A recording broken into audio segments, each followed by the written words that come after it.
Di ba wala na kayong pera, ba't ka pa bumibili? Maganda yung sapatos nila, nakakaiba. Mag-unbox tayo ng shoes. Madalas dito na ako bumibili ng sapatos, hindi na ako masyadong bumibili sa mall. Nice!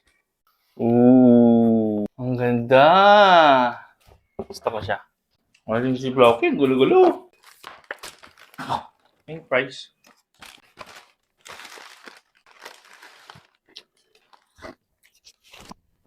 Wow, palabok. Mag-unbox tayo ng shoes galing sa Finn Cotton. Wow. Okay, let's go. So, ang tagal kong hinintay ng delivery nito, parang 2 to 3 weeks. Madalas dito na ako bumibili ng sapatos, hindi na ako masyadong bumibili sa mall. Parang pangatlo, tama, pangatlong order ko na to sa Finn Cotton. Gusto kong punitin ng ganito. Feeling malakas. Yan. Alright. Ooh. Finn Cotton, salamat po sa sapatos. Nice. Ooh.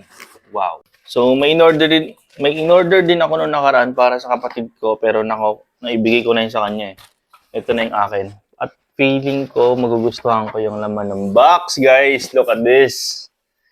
Look at this. Wow. Napaka-premium ng amoy. Bagong-bago talaga, ano? Labas natin.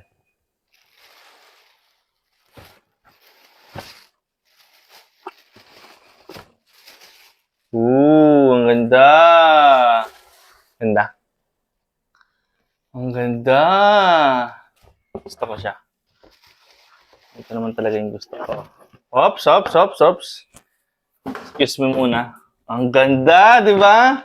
Nice. Finn Cotton Philippines. Ganda ba? Ganda, di ba?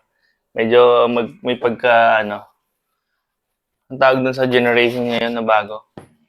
Yung design niya. Ang ganda! May pang Christmas party ako mamaya. Susuot ko mamaya.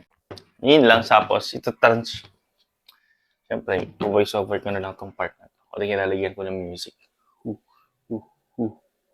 Wah, Blocky. Ayaw mo. Ganda, no? Ganda, no? Bili pa tayo ng ganito para ibang design naman sa Finn Cotton din. Maganda yung sapatos nila, nakakaiba. Nakaka-addict yung amoy. Di ba wala na kayong pera, ba't ka pa bumibili? Okay na to. May susuot na ako.